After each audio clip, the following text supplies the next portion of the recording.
Devoir l'examiner en urgence.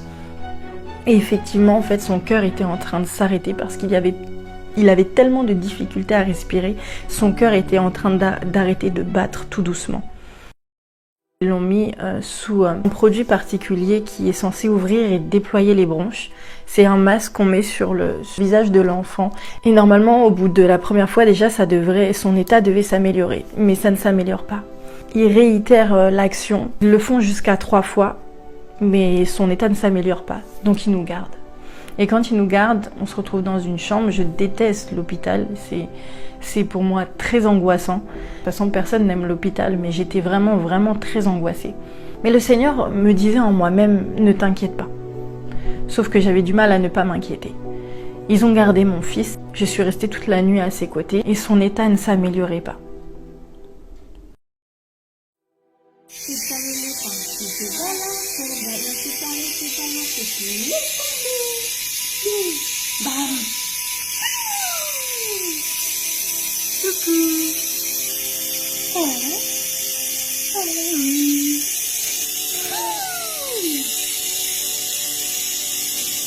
Mon petit cœur d'amour.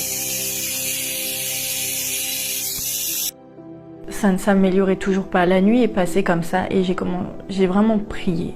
Je m'adressais au Seigneur, je disais, Seigneur, tu ne m'as pas appelé à revenir à toi, à m'accrocher à toi, à avoir foi pour être dans ces difficultés-là. Et je regardais mon fils, j'avais terriblement mal au cœur, mais il me disait, ne t'inquiète pas. Alors je priais, j'intercédais pour la santé de mon fils. Juste, je nous recommandais à la grâce de Dieu parce que je ne prenais pas autorité sur cette situation. J'ai demandé la prière de certaines sœurs, frères et sœurs qui étaient autour de moi. Et on a prié toute la nuit. Et au petit matin, quand les médecins sont venus autour d'Azaël, son état ne s'était pas amélioré. Donc ils m'ont averti qu'ils allaient sûrement garder Azaël pendant plusieurs jours. C'était la panique à bord. Et je m'adressais à Dieu, Seigneur, tu ne peux pas nous laisser là. Tu ne peux pas laisser cette situation. Le Seigneur faisait que de me dire, chut, ne t'inquiète pas. Les médecins sont revenus plusieurs fois. À un moment donné, le médecin venait d'ausculter Azaël. Ça n'allait pas. Ses constantes n'étaient pas meilleures. Et puis, elle l'ausculte de nouveau. Je la revois exactement comment elle a fait. Elle avait le stéthoscope sur les oreilles. Elle regarde mon fils. Et puis je vois ses sourcils se froncer. Et elle dit, je comprends pas. Elle enlève le stéthoscope. Elle regarde ses collègues. Elle dit, on vient bien de prendre les constantes. Elles sont pas bonnes. Ok. Elle remet le stéthoscope, elle écoute. Et moi j'étais restée sur le côté. J'étais même plus avec elle. Moi j'ai dit, ok Seigneur, tu m'as dit, chut, ne t'inquiète pas. Ok, je vais rester sur le côté, je ne m'inquiète pas. J'avais dit, aujourd'hui on rentre à la maison. Le médecin continue d'écouter. Elle n'entend plus de sifflement, alors que le sifflement ne s'était pas arrêté jusqu'à cet instant même. On n'avait pas réutilisé de produit, il n'y en avait pas eu depuis plusieurs heures. Et là, d'un seul coup, son état, par un miracle du Seigneur, son état s'est amélioré. Elle était décontenancée, la médecin, l'infirmière, ils étaient décontenancés. Et elles m'ont dit, écoutez madame, on comprend pas, on va quand même vous envoyer faire un examen à l'hôpital Necker, qui est un hôpital spécialisé pour les enfants. On n'aura pas de raison de vous garder plus longtemps que ça, donc vous allez pouvoir rentrer. J'ai été faire l'examen à l'hôpital Necker pour mon fils, et quand ils m'ont reçu et qu'ils ont fait l'examen, alors on avait bien été envoyé par le docteur de l'hôpital, le médecin m'a regardé et m'a dit, mais en fait, pourquoi vous êtes venue madame ? Parce qu'il suspectait en fait toute une malformation dans son système respiratoire. Le médecin m'a regardé et m'a dit, mais pourquoi vous êtes venue en fait madame ? Le médecin m'a dit, non madame, il n'y a aucune malformation, votre fils va très bien. C'était une première victoire, j'ai dit merci mon Dieu. On est rentré avec mon fils, ça allait mieux, mais évidemment il avait toujours ce souci respiratoire. Et un jour en fait, en regardant les enseignements EMCI, la chaîne EMCI, je suis tombée sur le témoignage d'une femme qui a été guérie miraculeusement d'un cancer des ovaires. Et en fait, dans son témoignage, je vais mettre la vidéo ici, l'image et puis le lien en barre d'infos. Son témoignage m'a extrêmement touchée. Pourquoi ? Il m'a plus que touchée, il m'a impactée et il m'a poussée à aller chercher la guérison définitive pour mon fils. Comment ? En fait, dans son témoignage, elle raconte que sa propre petite sœur, qui était vraiment une enfant, a prié pour elle. En fait, quand elle avait une tumeur, on l'a opérée et en fait, on lui a annoncé que finalement, c'était un cancer des ovaires. Et à ce moment-là, ça a été dur, mais sa petite sœur, la voyant découragée, a prié pour elle. Elle lui a dit, mais on sait prier, donc je vais prier pour toi. Et elle se disait, mais comment une enfant peut savoir prier et peut prier pour la guérison? Et en fait, quand sa petite sœur a prié, elle a posé les mains sur son ventre et elle a dit, maladie, sur ce corps est le sang de l'alliance. Tu ne peux pas la toucher. Et elle a répété ça en fait. Elle a répété, maladie, sur ce corps est le sang de l'alliance. Tu ne peux pas la toucher.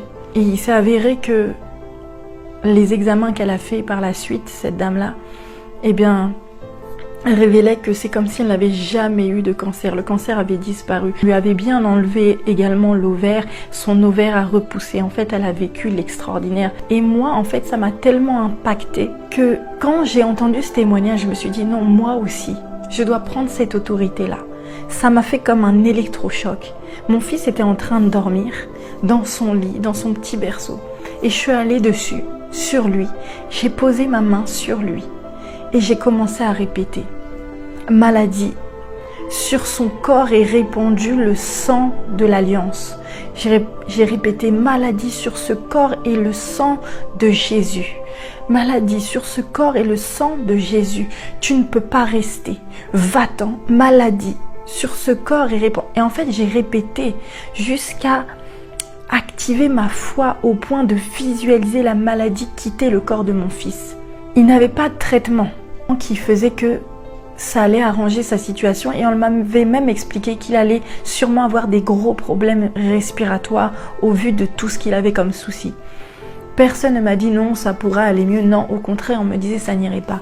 Mais ce soir-là, quand j'ai prié, j'ai arraché la guérison que Jésus m'a donnée pour mon fils. Même si mon fils est un bébé, il n'a pas pu faire le choix de donner sa vie à Jésus, mais moi, en tant que parent, j'ai pris cette autorité et vous l'avez en tant que parent, cette autorité de prier pour vos enfants ou pour vos proches parce que vous avez reçu cette autorité et vous avez reçu le mandat de guérir les malades. C'est ce que Jésus faisait, il guérissait les malades. Donc j'ai plaidé le sang de Jésus sur mon fils et j'ai chassé cette maladie, j'ai pris autorité. Alors, quelques jours sont passés. Mon fils n'avait plus aucun souci de respiration. Du jour au lendemain, le lendemain matin, mon fils s'est réveillé sans aucun problème de respiration. Mais quelques jours passent et puis il se remet à siffler un petit peu. Et là, je dis non, c'est pas possible, Seigneur. Je ne peux pas croire qu'il a sa guérison et qu'en fait, il y a encore de la maladie et encore des difficultés. Et là, le Seigneur m'enseigne parce que, vous savez, les circonstances sont trompeuses. Et parfois, Dieu les permet pour vous prouver combien il y a vraiment eu un miracle. Donc, je cours chez le médecin parce que mon fils commençait à siffler de nouveau. Il n'avait pas de problème, mais ça sifflait en fait dans sa gorge quand il respirait. Et je me suis dit, avant qu'il soit en difficulté, je retourne chez le médecin. Mais j'y suis allée contre ma volonté parce que... à contre-cœur parce que ça voulait dire pour moi que je ne croyais pas en sa guérison. Mais Dieu l'a permis pour qu'au contraire, on puisse attester sa guérison. Quand je suis arrivée chez la pédiatre, elle l'a ausculté, elle a regardé. Et par 2 médecins que j'ai vus, ils m'ont dit non, l'écoulement se fait normalement, c'est-à-dire que la bronchiolite, en fait, ça empêche un écoulement normal et ça étouffe en fait les voies respiratoires. Mais là, l'écoulement se fait bien derrière, se fait bien correctement. Et il n'a aucun souci de respiration, juste ça siffle parce qu'il est un petit peu enrobé, mais sinon il n'a plus de souci de respiration, il n'a plus rien. Et depuis ce jour où on a attesté qu'il n'avait plus rien, mon fils a été instantanément guéri, il n'avait plus rien du tout. Et on n'a plus jamais